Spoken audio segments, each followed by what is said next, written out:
witches! So today we're talking about one of the most commonly referenced witchy herbs, wormwood. It sounds kind of evil and gross and that, right? And it's referenced in books and movies about the craft, so I feel like they're really just like intrinsically linked.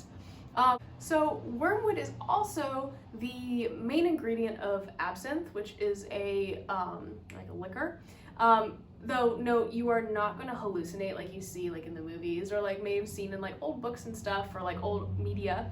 That doesn't happen if you ingest this herb. So again, before ingesting anything, please read the warnings because there are some plants that can be toxic in large doses.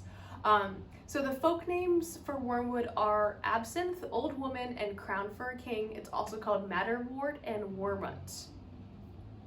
The planet is ruled by is Mars. The element is fire. The deities are Iris, Diana, and Artemis, which I believe are the same goddess, but just two different names, so Roman versus Greek. So wormwood, the powers of wormwood are psychic powers, protection, love, and calling spirits. So if you're doing any sort of working like that, wormwood is your friend. The magical uses that it has, if it's burned as an incense or worn in like a charm or something, it will help you develop that like psychic intent or intuition, excuse me. It is great for protecting from curses and the bite of sea serpents, though I don't know that. Hopefully you guys don't have to worry about that too much.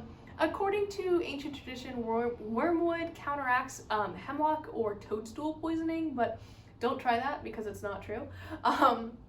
If hung in the rearview mirror of your car, it will protect your car from accidents or treacherous roads. It's also really, really great for summoning spirits, which is like the main use I would personally use it for, especially when burned with sandalwood. So it kind of, if allegedly, if you burn this plant in a graveyard, the dead rise and you can speak to them. For me, it would more be for use in like ancestor work, so that's like a whole other thing. Please do not irritate dead people, thank you, because they will come after. No, I'm just kidding.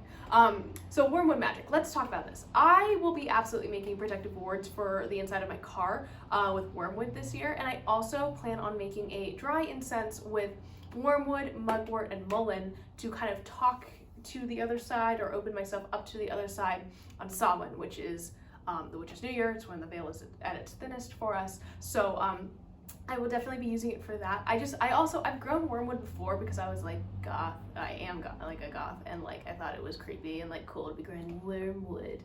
And I also had like foxglove and like other poisonous herbs, which you should be careful with.